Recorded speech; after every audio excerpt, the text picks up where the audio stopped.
আচ্ছা, এই ভিডিওতে আমরা ইন্টিগ্রেশন সিরিজের কিছু প্রবলেম সলভ করে দেখানোর চেষ্টা করব, একটা টাইপ কভার করার চেষ্টা করব অ্যাকচুয়ালি।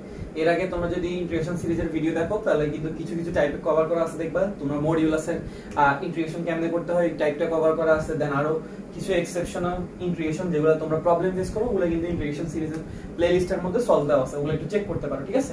তো আজকে আমরা যে টাইপটা কমপ্লিট করব এটা হইতেছে কি রকম, তুমি দেখো আমাদের এখানে প্রথম প্রশ্নটা হইছে কি x³ * 1 - x whole to the power কত 5, ঠিক আছে? পরেরটা x⁴ 1 - x whole to the power 5, তারপরটা x⁷ 1 - x whole to the power কত 6। আচ্ছা, এই সবগুলো প্রশ্নের একটা কমন পার্ট হইছে এগুলো হচ্ছে কি লিমিটটা সব সময় 0 থেকে 1 দেওয়া থাকে, ঠিক আছে? এই প্রশ্নের একটা কমন পার্ট হইছে কি এটাকে লিমিট সব সময় কি থাকবে 0 থেকে 1। আর এই তিনটা প্রশ্নের মধ্যে শুধুমাত্র এই প্রশ্নটাই রাজশাহী ইউনিভার্সিটিতে 18-19 সালে আসছে এবং চিটাং ইউনিভার্সিটি এবং রিসেন্টলি যে এমআইএসটি তে एग्जाम হইছে এমআইএসটি এর एग्जामগুলোতে কিন্তু প্রায় সময় আসছে এই প্রশ্নটা, ঠিক আছে? তো এটা করার কিন্তু অনেকগুলো ওয়ে আছে এবং একটা শর্টকাট এমসিকিউ ট্রিকও আছে, ঠিক আছে? তুমি শর্টকাটে কিভাবে প্রশ্ন থেকে কি করতে পারো, আনসার বের করতে পারো, এটা তোমাকে আমি পরে দেখাবো মানে ভিডিও শেষের দিকে। প্রথমে আমরা ম্যানুয়ালি বা বড় করে যদি ডিটেইলসে করতে যাই তাহলে কি রকম ভাবে করা লাগবে এটা আগে দেখাবো, দেন আমি তোমাদেরকে শর্টকাটে কেমনে করতে হবে এটা বলে দিব, সমস্যা নেই, ঠিক আছে? এই প্রশ্নটাই কিন্তু বেশিবার আসছে, তো আমরা 1 নাম্বার দিয়ে স্টার্ট করতেছি, মানে একদম ছোটটা দিয়ে। ছোটটাতে প্রশ্ন কি দেওয়া আছে, 1 নাম্বারের প্রশ্নটা আমাকে কি দেওয়া আছে যে x³ 1 - x whole to the power 5, ঠিক আছে? Integration x³ 1 - x whole to the power কত 5 dx, আর লিমিট দেওয়া আছে কত 0 থেকে 1। ওকে, এটা আমরা একটু সলভ করার চেষ্টা করি। আচ্ছা, তো আমরা এখানে দেখতেছি আমাদের এখানে সামনে একটা রাশি আছে x³ আর পরে আছে কি 1 - x whole to the power কত 5। ওকে, তো এখানে দেখো দুইটা পদ আছে এবং পাওয়ার আছে। তো আমরা জানি যে দুইটা পদ এবং যদি পাওয়ার থাকে আমরা এখানে কি করি, দ্বিপদী বিস্তৃতি করি।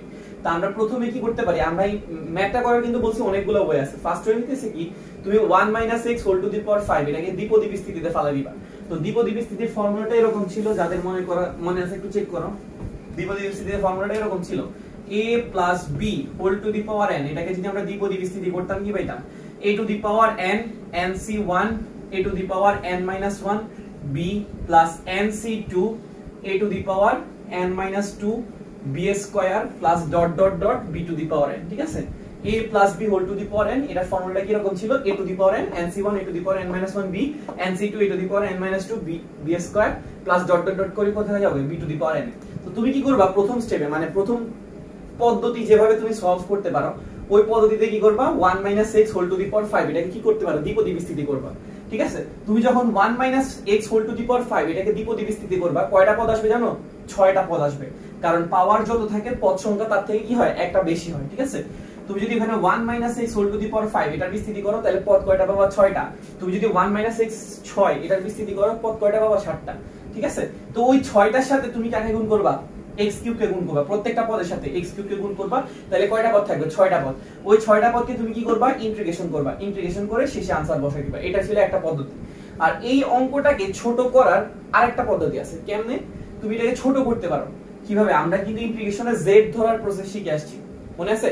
ইন্টিগ্রেশনে z ধরা যায়। z কাকে ধরি, আমাদের যখন দুইটা রাশি থাকে আমরা z এমন ভাবে ধরি যেন একটা রাশিকে z ধরলে অপর রাশিটা চলে আসে, ঠিক আছে? একটা রাশিকে z ধরলে অপর রাশিটা চলে আসে। তো আমাদের এখানে একটা রাশি আছে x আর একটা রাশি আছে কি 1 - x।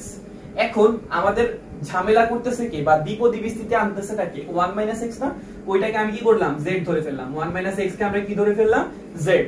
আচ্ছা, এটাকে ধরাতে কি সুবিধা হইছে, আমরা কি করি z ধরা অংশটাকে ডিফারেন্সিয়েশন করি, এটা তো আমরা সবাই জানি। তাহলে 1 কে যদি ডিফারেন্সিয়েশন করি কি আসবে, 0। x মাইনাস বসাইলাম, x এর ডিফারেন্সিয়েশন করলে কত আসে, 1। আর z কে ডিফারেন্সিয়েশন করলে কি আসবে বলতো, dz/dx, ঠিক আছে? কি বললাম, 1 এর ডিফারেন্সিয়েশন 0, x এর ডিফারেন্সিয়েশন 1 আর z এর ডিফারেন্সিয়েশন করলে কি আসে, dz/dx। তাহলে এখন দেখো এই dx এর সাথে যখন আমরা মাইনাসটাকে গুণ করব এটা কি হয়ে যাবে, -dx না? তাহলে আমি যদি বলি শুধু dx এর মানটা কত, তাহলে তুমি মাইনাসটাকে কি করবে, এই পাশ থেকে ওই পাশে পাঠিয়ে দিবা, তাহলে এটা কি হয়ে যাবে, -dz। dx টাকে এই পাশে আনলাম আর -1 টাকে আমি ওই পাশে নিয়ে গেলাম। -1 এর সাথে dz কে যদি ভাগ করি তাহলে কি হবে, -dz আর dx সমান -dz। এখন আমি কি করব, যে জিনিসগুলোকে ধরছি ওই জিনিসগুলোর মান বসাবো। দেখো তো আমরা 1 - x এই অংশটাকে কি ধরে নিছি, z। তাহলে এটা কি হয়ে যাচ্ছে, z টু দি পাওয়ার কত হইতেছে 5। আর dx, এই dx এর মানটা আমরা কত পাইছি, -dz। এখন প্রশ্ন হইলো আমার যে শুরুতে x টা আছে ওইটাকে আমি কি করব, এই x টা তো রাখা যাবে না, কারণ এখানে দেখো রাশিটাতে সবগুলো কি আছে z এর রাশি, তাহলে আমি তো আর x টাকে রাখতে পারবো না। এখন দেখো এই x এর মানটা জানার জন্য আমাকে হেল্প করবে কে, ওই যে আমরা ধরছিলাম যে 1 - x সমান সমান কি ধরছিলাম z, এখান থেকে আমরা কি করব x এর মানটা বের করব। তো -x টাকে যদি আমি এই পাশ থেকে এই পাশে পাঠাই দিই তাহলে এটা কি হয়ে যাবে +x, আর z টাকে এই পাশ থেকে এই পাশে নিয়ে আসলে এটা কি হয়ে যাবে -z। তাহলে দেখো আমাদের x এর মানটা কি আসতেছে 1 - z, তাহলে আমি x এর মানটা কত বসিয়ে দিতে পারি 1 - z whole to the power কত 3, ঠিক আছে। আচ্ছা এখন দেখো আমরা এই কাজটা করায় সুবিধাটা কি হইছে, আমরা একটু চেক করব যে এই কাজ করে আমার সুবিধাটা কি হইছে। সুবিধা না হলে তো আমি কখনোই কোনো এক্সট্রা কাজ করব না। দেখো এখন এখানে প্রশ্নের ফরম্যাটটা, অঙ্কের ফরম্যাট কিন্তু সেম আছে, এখনো 1 - z z to the power 5, আর এখানে কি ছিল z কিউব 1 - x, তো সেম টাইপেরই ফরম্যাটটা আছে। কিন্তু দেখো আগে দ্বিপদী বিস্তৃতি ছিল কার 1 - x whole to the power 5, ওটাকে দ্বিপদী বিস্তৃতি করলে কয়টা পদ আসতো 6টা। কিন্তু দেখো এখানে কি আছে 1 - z তার উপর পাওয়ার আছে কত কিউব। এখন যদি আমি এখানে দ্বিপদী বিস্তৃতি করি পদ কয়টা আসবে জানো 4টা। জাস্ট আগে 6টা পদ ছিল, এখন কয়টা পদ আসতেছে 4টা। এই 4টাতে কমানোর জন্যই আমি কি করছি এই কাজটা করছি, বুঝতে পারছো। আচ্ছা এই কাজটা করলে তোমাকে একটা এক্সট্রা কাজও করতে হবে। কি কাজ, এখানে যে লিমিটগুলো ছিল 0 থেকে 1 মানে লোয়ারে 0 আর আপারে 1, এটা কিন্তু কোন চলকের জন্য ছিল x চলকের জন্য। কিন্তু এখন কি রাশিতে x চলক আছে না, এখন রাশিতে কি আছে z চলক। তাহলে তোমাকে কি করতে হবে লিমিটটাও চেঞ্জ করে দিতে হবে। লিমিটটা কেন চেঞ্জ করবা, লিমিট চেঞ্জ করার পদ্ধতি আমরা অনেক আগে থেকে শিখে আসছি। সাইডে x দিব z দিব, x এর মান কত কত হয় 0 হয় আর 1 হয়, লোয়ারে কত 0 আর আপারে কত 1। আমি যদি x এর মান 0 বসাই তাহলে দেখো এখানে কি আসছে 1 - 0, দ্যাট মিন্স কত 1, তাহলে z এর মানটা কত হয় 1। আর আমরা যদি x এর মানটা 1 বসাই তাহলে 1 - 1 কত 0, তাহলে আমাদের লোয়ারে কত থাকতেছে 1 আর আপারে কত থাকতেছে 0, ঠিক আছে। তাহলে আমরা কি করলাম পুরো রাশিটাকে x থেকে শিফট করে কোথায় নিয়ে আসলাম z এ, কেন জাস্ট অঙ্কটাকে ছোট করার জন্য। আচ্ছা এখন লিমিটটাও কি গেছে চেঞ্জ হয়ে গেছে। আচ্ছা এখন দেখো এখানে আমরা 1 - z হোল টু দি পাওয়ার 3 এটাতে কি করব দ্বিপদী বিস্তৃতি করব। তো এটা তো দ্বিপদী বিস্তৃতি করার প্রয়োজন হয় না, কারণ এটা a - b হোল কিউবের সূত্র। আমরা হোল কিউবের সূত্রটা মুখস্থ রাখি। a - b হোল কিউবের সূত্রটা কি ছিল a cube minus 3a square b plus 3ab square minus কি b কিউব, ঠিক আছে। a - b হোল কিউবের সূত্রটা কি রকম ছিল a cube minus 3a square b plus 3ab square minus কি b কিউব। আর সাথে একটা কে ছিল, সাথে আমাদের ছিল z টু দি পাওয়ার 5 ছিল, আর এটা কি ছিল মাইনাস dz, ওকে। তাহলে আমি পুরো রাশিটা কি করলাম দ্বিপদী বিস্তৃতি করার পরে বাকিটুকু লিখে ফেললাম। এখন দেখো এখানে কিন্তু কি করা যাবে গুণ করা যাবে। গুণ করলে কি আসে দেখো তো 0 থেকে 1, 1 কিউব মানে কি বলতো 1 কিউব মানে কিন্তু 1, এই 1 এর সাথে কে গুণ হবে z টু দি পাওয়ার 5, 1 এর সাথে যদি z টু দি পাওয়ার 5 গুণ হয় তাহলে কি হয় z টু দি পাওয়ার 5 হয়। আর মাইনাসটা যদি গুণ করে দিই তাহলে এটা কি হয়ে যাবে minus z to the power 5, বুঝতে পারছো। আমরা কিন্তু গুণ করার কাজটা করতেছি, তাহলে এটা কি হবে minus z to the power 5। এখানে দেখো 3 1 স্কয়ার মানে কি হবে 3, ওইটার সাথে আবার z গুণ আছে, তাহলে কি হচ্ছে 3z, 3z এর সাথে কাকে গুণ করব z to the power 5, 3z এর সাথে যদি তুমি z টু দি পাওয়ার 5 কে গুণ করে এটা কি হয়ে যাবে 3z টু দি পাওয়ার কি হয়ে যাবে 6। এখানে একটা মাইনাস, এখানে একটা মাইনাস, আলটিমেটলি এটা কি হয়ে যেতেছে প্লাস, ওকে। এবারে সে কি 3z স্কয়ার, 3z স্কয়ারের সাথে যদি তুমি z টু দি পাওয়ার 5 কে গুণ করো তাহলে এটা কি হয়ে যাবে 3z টু দি পাওয়ার কত 7, আর সামনে একটা প্লাস এখানে একটা মাইনাস কি হয়ে যাবে মাইনাস। আবার দেখো z কিউব, z কিউবের সাথে যদি z টু দি পাওয়ার 5 কে গুণ করো তাহলে এটা হয়ে যাবে z টু দি পাওয়ার 8, এখানে একটা মাইনাস এখানে একটা মাইনাস হয়ে যাবে কি প্লাস। দেখো আমাদের গুণ করার কাজ শেষ, এখন বাকি শুধুমাত্র কি করা ইন্টিগ্রেশন করা, ওকে। তো ইন্টিগ্রেশন করার পার্টটা আমরা উপরে করে ফেলতে পারি, আমি একটু মুছলাম।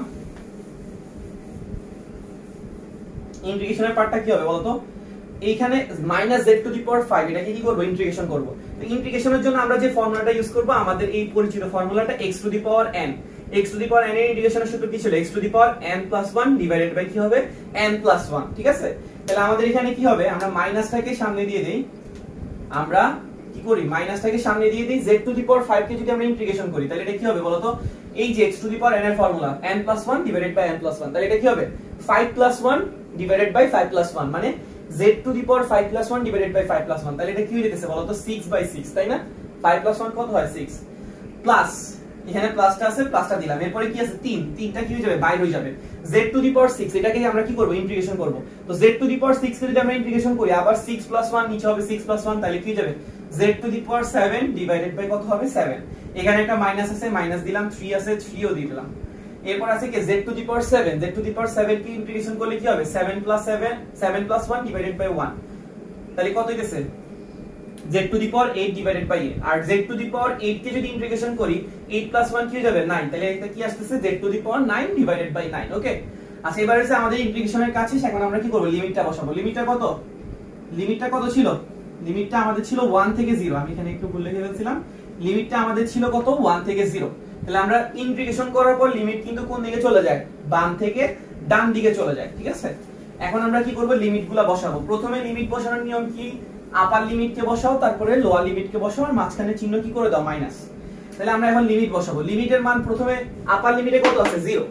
0 যদি বসাই এই পুরো রাশিটা কি হয়ে যাবে, 0 না? দেখো তো, আমি এটার মধ্যে 0 বসাইলে কি যেতেছে, z এর মান যদি 0 বসাই, এটা 0, এটাও 0, এটাও 0, এটাও 0, তাহলে 0 বসাইলে পুরো রাশিটা কি হয়ে যেতেছে, 0। তাহলে আপার লিমিট বসাইলাম, তারপর কি দিব, মাইনাস। এবার কাকে বসাবো, লোয়ার লিমিট। লোয়ার লিমিটে কত আছে, 1। আমরা এবার কাকে বসাবো, z এর জায়গায় 1 কে। z এর জায়গায় যদি আমি 1 বসাই তাহলে কি আসতেছে বলো তো, 1 টু দি পাওয়ার 6 মানে কি 1, তাহলে এটা কি হইতেছে 1/6, আর তার সামনে এটা কি ছিল, মাইনাস। বুঝতে পারছো? আমরা প্রথমে মাইনাসটা দিলাম, এরপরে z এর মান কত বসাইলাম, 1। 1 টু দি পাওয়ার 6 মানে 1, আমি তাই লিখলাম না। তারপর আছে কি প্লাস, তারপর আছে একটা কি 3, এখানে আছে z to the power 7, z এর মানটা আমরা কত বসাবো, 1, তাহলে 1 টু দি পাওয়ার 7 মানে কি 1, আর ডিভাইডেড বাই কত, 7, মাইনাস 3, z এর মানটা আমরা কত বসাবো, 1, নিচে আছে কত, 8, z এর মান আমরা কত বসাবো, 1, নিচে আছে কত, 9। ঠিক আছে, তাহলে আমাদের z এর মান বসানোর কাজটা কিন্তু কি কমপ্লিট। এখন আমরা কি করব, এই মাইনাস দিয়ে প্রথমে আমরা গুণ করে দিব। মাইনাসটা দিয়ে যদি গুণ করি তাহলে এটা কি হয়ে যাবে, প্লাস 1/6 মাইনাস 3/7, এটা হয়ে যাবে প্লাস 3/8, আর এটা হয়ে যাবে কত, মাইনাস 1/9। এই অংশটা তুমি ক্যালকুলেটর দিয়ে आंसर বের করতে পারো, কত আসে একটু চেক করে দেখি। ঠিক আছে, এখানে কত আসতেছে, এখানে আসতেছে 1/6 মাইনাস 3, 1/6 মাইনাস 3/7 প্লাস কত, 3/8 মাইনাস কত, 1/9। ঠিক আছে, তাহলে এখানে আসতেছে কত, 1/504।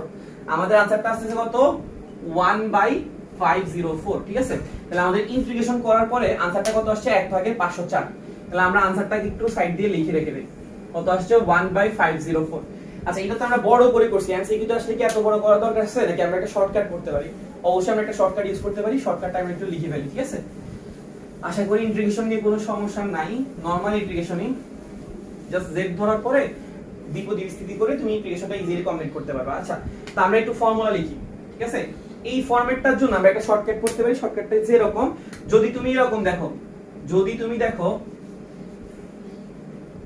আচ্ছা এটা একটু পরে লিখবো না, কোশ্চেন 3টা।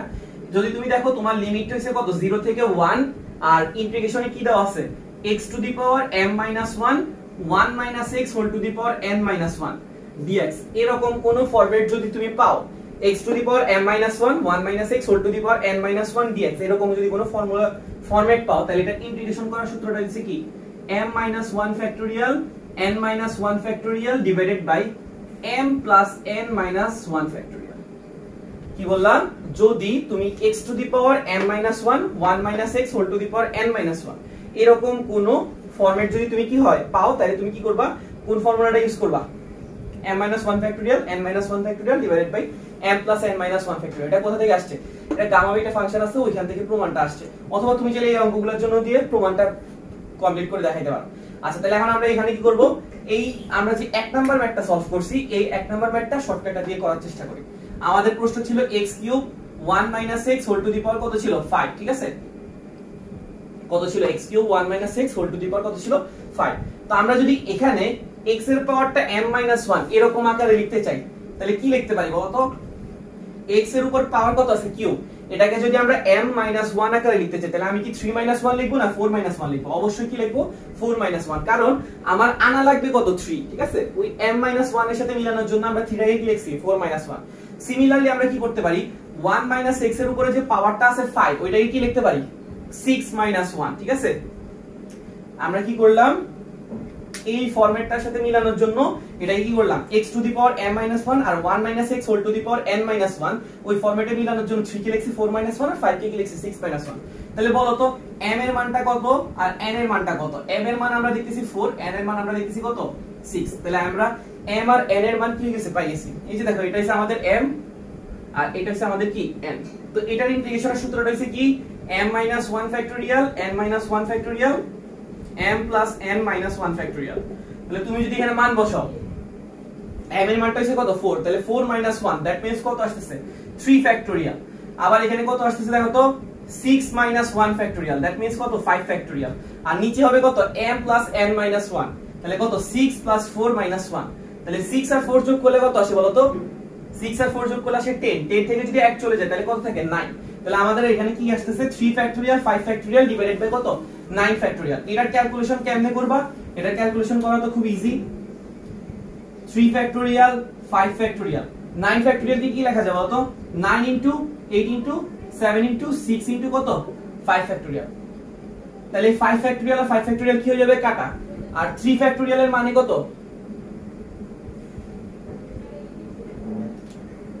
3 factorial এর মানে হচ্ছে 6। তাহলে তুমি কি করতে পারো 6 আর 6 কাটতে পারো। তাহলে এখানে যদি গুণ করো 7 নং কত 63, 63 সাথে কাকে গুণ করবা 8 কে গুণ করবা, তাহলে 63 গুণ 8 কত আসতেছে 504। তাহলে দেখো আমাদের आंसर যেটা আসছিল 1/504 ওটা কিন্তু কি হইতেছে আসতেছে। তাহলে আমরা ইন্টিগ্রেশনটা করার পরে आंसरটা কত পাইছি 1/504 মনে আছে। নরমালি যখন ইন্টিগ্রেশনটা করছিলাম তখন আসছিল 1/504, এখন আসছে কত 1/504। তাহলে আমরা চাইলে পরের অঙ্কটাও কি করতে পারি শর্টকাট দিয়ে করে রাখতে পারি। আর যদি বড় করে করতে হয় কিভাবে করতে হয় এটা তো দেখাইছি, ঠিক আছে। আমরা যদি সেকেন্ড অঙ্কটাও এই শর্টকাট দিয়ে করতে চাই, কি আছে আমাদের x টু দি পাওয়ার কত আছে 4, 1 minus x whole to the power কত আছে 5, ঠিক আছে। তো আমরা 4 টাই কি লিখবো বলো তো, যদি m minus 1 n minus 1 এর সাথে মিলাইতে হয় তাহলে আমরা লিখবো 5 minus 1 আর 1 minus x, 5 টাকে লিখবো কি 6 minus 1।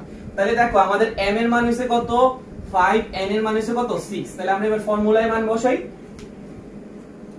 m minus 1 factorial, ঠিক আছে m minus 1 factorial। তাহলে 5 minus 1 factorial মানে কত আসতেছে 4 factorial। তারপর আছে কি n minus 1 factorial, n এর মানটা কত 6, 6 minus 1 মানে কত 5, আর নিচে হবে কত m plus n minus 1 তার মানে কত 5 plus 6 minus 1, 5 আর 6 যোগ করলে কত আসে 11, 11 থেকে যখন তুমি 1 বিয়োগ করবা তাহলে কত হবে 10, তাহলে এটা আসতেছে কত 10 factorial। তো এটাকে কাজ করার উপায় কি 4 factorial 5 factorial, 10 কে কি লেখা যায় 10 into 9 into 8 into 7 into 6 into কত 5 factorial। 5 factorial 5 factorial কি হবে, আচ্ছা 4 factorial কে আমরা কি লিখতে পারি 4 into 3 into 2 into কত 1, আর নিচে আছে কত 10 into 9 into 8 into 7 into কত 6, ঠিক আছে। তো 4 আর 2 গুণ করলে কত আসে বলো তো 8, এখানে নিচে একটা 8 আছে এটা কি হয়ে যাবে কাটা। তারপরে 3 আর 9 কাটাকাটি করলে কত আসে 3, 3 এর সাথে 10 গুণ করলে কত 30, 30 এর সাথে 7 গুণ করলে কত আসে 210। ওই 210 এর সাথে যদি 6 গুণ করো তাহলে কত আসবে বলো তো 210 এর সাথে 6 গুণ করলে আসতেছে কত 1/1260, ঠিক আছে। তাহলে আমাদের आंसरটা হইতেছে কত 1/1260। তো তোমরা চাইলে এটাকে শর্টকাটে করতে পারো, অথবা তোমরা চাইলে কি করতে পারো ওই যে ভাইয়া যেভাবে দেখাইছি বড় করে দ্বিপদী বিস্তৃতির মাধ্যমে একটাকে z ধরে ছোট করতে পারো, ওইভাবে ইন্টিগ্রেশন করে সলভ করতে পারো, ঠিক আছে। আচ্ছা আমরা 3 নম্বরে আরেকটা প্রশ্ন লিখছিলাম, ওই প্রশ্নটা একটু সলিউশন করে দিই। 3 নম্বরের প্রশ্নটা আমরা মুছে ফেলছি অলরেডি, একটু লিখি। 3 নম্বরে ছিল এরকম যে কি 1 integration of x to the power 6 1 minus x whole to the power কত ছিল 7, ঠিক আছে। ইন্টিগ্রেশন অফ কি ছিল x টু দি পাওয়ার 6 আর লিমিটটা তো 0 থেকে 1 থাকবেই। তো আমাদের ইন্টিগ্রেশন অফ কি আছে x to the power 6 1 minus x whole to the power কত 7, 0 থেকে 1। তো আমরা m minus 1 মিলাই তৈরি কি করব 6 কে লিখবো 7 minus 1 আর 7 কে লিখবো কি 8 minus 1। তাহলে আমাদের m এর মান হইতেছে 7, n এর মান হইতেছে কত 8। তো 7 8 পাই গেছি, এখন আমরা ইন্টিগ্রেশন করব। ইন্টিগ্রেশন করলে ফর্মুলাটা কি ছিল m minus 1 factorial n minus 1 factorial m plus n minus 1 factorial। তাহলে কি হইতেছে 7 minus 1 factorial 8 minus 1 factorial আর নিচে হবে কত 7 plus 8 minus 1 factorial। তাহলে উপরে কত দিচ্ছে দেখো তো 6 factorial 7 factorial 7 আর 8 যোগ করলে 15, 15 থেকে 1 গেলে কত থাকে 14, ঠিক আছে। তুমি এটা বাসায় ক্যালকুলেটর দিয়ে आंसर বের করে নিও, ঠিক আছে। তো আশা করি কারো কোনো সমস্যা নেই। আর যদি তোমাদের এরকম আরো ইন্টিগ্রেশনের টাইপ লাগে আমাকে অবশ্যই জানাতে পারো। ভিডিও দেখার জন্য ধন্যবাদ। আর চ্যানেলে নতুন হলে অবশ্যই সাবস্ক্রাইব করবা আর ভিডিও শেয়ার করবা, ঠিক আছে। আল্লাহ হাফেজ।